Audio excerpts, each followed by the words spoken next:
ఒక్క మాట ఇంకొక మాట ఇయ్యాల సందర్భం కాబట్టి చెప్తా ఉన్నా. మీరు చూసుంటారు ఇయ్యాల నిన్న మొన్న వార్తలు గత 5 రోజులుగా ఏమవుతుందంటే ఎప్పుడైనా సరే పవర్ అంతా ఒకరిద్దరి చేతుల కేంద్రీకృతం అయితే ఏమవుతుందంటే ఇక దాని దుష్పరిణామాలకు ఇవాళ భారతదేశంలో ఏవియేషన్ రంగంలో జరుగుతున్నది ఒక ఉదాహరణ మీకు. గత 5 రోజులుగా మొత్తం ఎయిర్పోర్ట్లన్నీ రైల్వే స్టేషన్లు బస్ స్టాండ్ల కంటే అధ్వానం అయిపోయినాయి. ఎక్కడికక్కడ వేలాది మంది తన్నుకుంటాను కొట్టుకుంటాను ఎయిర్పోర్ట్లలో. తెలుసా ఎందుకో? ఇండిగో వాడు మొత్తం బంద్ పెట్టిండు. ఎందుకు బంద్ పెట్టిండు? ఇది గమ్మతైన ఉదాహరణ. మీరు చెప్తే అర్థం చేసుకుంటే మీకు అర్థమవుతుంది నేనేం చెప్తున్నాను.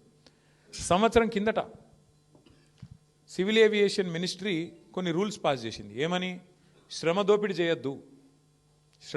చేయొద్దు, వారానికి ఒక పైలట్ అంటే ఆయన గింతనే నడపాలి, ఇంతకంటే ఎక్కువ నడపద్దు అని చెప్పి సంవత్సరం కింద రూల్స్ పాస్ చేసిండ్రు.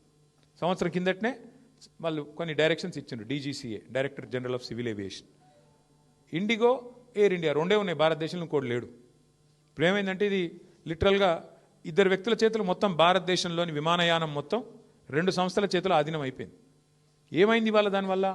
సంవత్సరం కింద కేంద్ర ప్రభుత్వం చెప్పినా శ్రమ దోపిడీకి అలవాటు పడ్డోడు దాన్ని మార్చుకోక పని చేయలే, ప్రత్యామ్నాయం ఏర్పాటు చేసుకోలే. దాంతో ఏమైంది? నిన్న ఒక్క రోజు 1000 విమానాలు క్యాన్సిల్ అయినాయి. 1000, 1 కాదు 2 కాదు. మరి ఏమవుతుంది?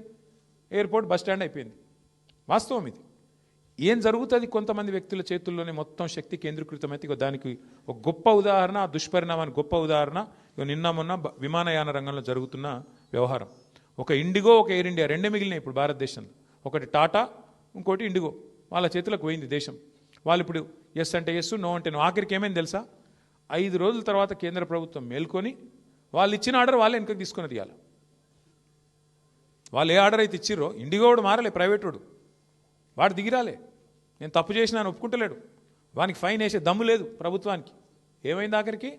ప్రభుత్వం ఇచ్చిన ఆర్డర్ ప్రభుత్వం వెనకకి తీసుకొని ఇంకొక టైం ఇస్తాము అని చెప్పి తగ్గక తప్పని పరిస్థితి వచ్చింది.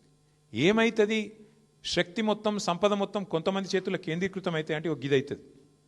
పోర్టులు, సీ పోర్టులు, రైల్వేలు మొత్తం ఇచ్చేస్తే ప్రైవేటులకు, అది కొంతమంది చేతుల్లోనే ఉంటే వాడు మునిగితే మొత్తం దేశం మునుగుతుంది. దానికి గొప్ప ఉదాహరణ ఇవాళ మన కళ్ళ ముంగటనే